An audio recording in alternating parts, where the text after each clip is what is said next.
भक्ति करते समय मन शांत रहना चाहिए और सभी तरह की बुरे विचारों से बचना चाहिए।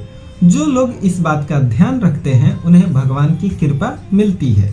इस संबंध में एक लोक कथा भी प्रचलित है और आज हम लोग उसी लोक कथा के जरिए यह जानेंगे कि भक्ति करने से क्या प्राप्त होता है। कथा के अनुसार पुराने समय में दो संत एक साथ रहते थे। दोनों की भक्ति का तरीका अलग अलग था। एक संत दिन भर तपस्या और मंत्र जाप करते रहता था, जबकि दूसरा संत रोज सुबह शाम पहले भगवान को भोग लगाता और फिर खुद खाता था। एक दिन दोनों के बीच झगड़ा होने लगा कि बड़ा संत कौन है। इस दौरान वहां नारद मुनि पहुंच गए। नारद ने दोनों संतों से पूछा कि किस बात के लिए लड़ाई कर रहे हैं। संतों ने बताया कि हम ये तय नहीं कर पा रहे हैं कि दोनों में बड़ा संत कौन है। नारद ने कहा कि ये तो छोटी सी बात है, इसका फैसला मैं कल कर दूंगा। अगले दिन नारद मुनि ने मंदिर में दोनों संतों की जगह के पास हीरे की एक एक अंगूठी रख दी। पहले तप करने वाला संत वहां पहुंचा। उसने एक अंगूठी देखी और चुपचाप उसे अपने आसन के नीचे छिपाकर मंत्र जाप करने लगा। कुछ देर में दूसरा संत भगवान को भोग लगाने पहुंचा। उसने भी हीरे की अंगूठी देखी, लेकिन उसने अंगूठी की ओर ध्यान नहीं दिया। भगवान को भोग लगाया और खाना खाने लगा। उसने अंगूठी नहीं उठाई। उसके मन में लालच नहीं जागा, क्योंकि उसे भरोसा था कि भगवान रोज उसके लिए खाने की व्यवस्था जरूर करेंगे। कुछ देर बाद वहां नारद जी आ गए।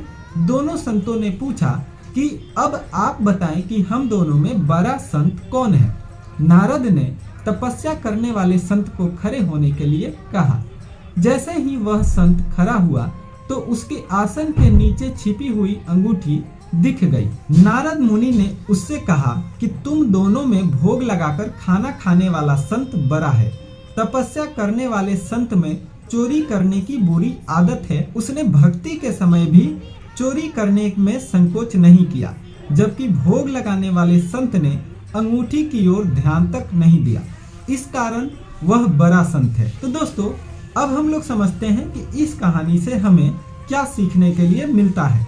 तो इस प्रसंग की सीख यह है कि भक्ति तभी सफल होती है जब भक्त के मन में बुरे विचार ना हो, भक्त बुरे काम न करता हो।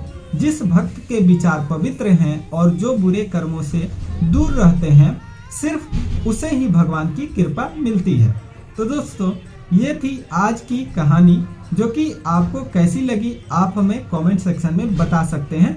और अगर आपको ऐसी ही कहानियाँ सुनना अच्छा लगता है तो आप हमें YouTube पे सब्सक्राइब कर सकते हैं, और अगर आप Facebook पे देख रहे हैं तो फॉलो कर सकते हैं। दोस्तों, मिलते हैं नेक्स्ट वीडियो के साथ।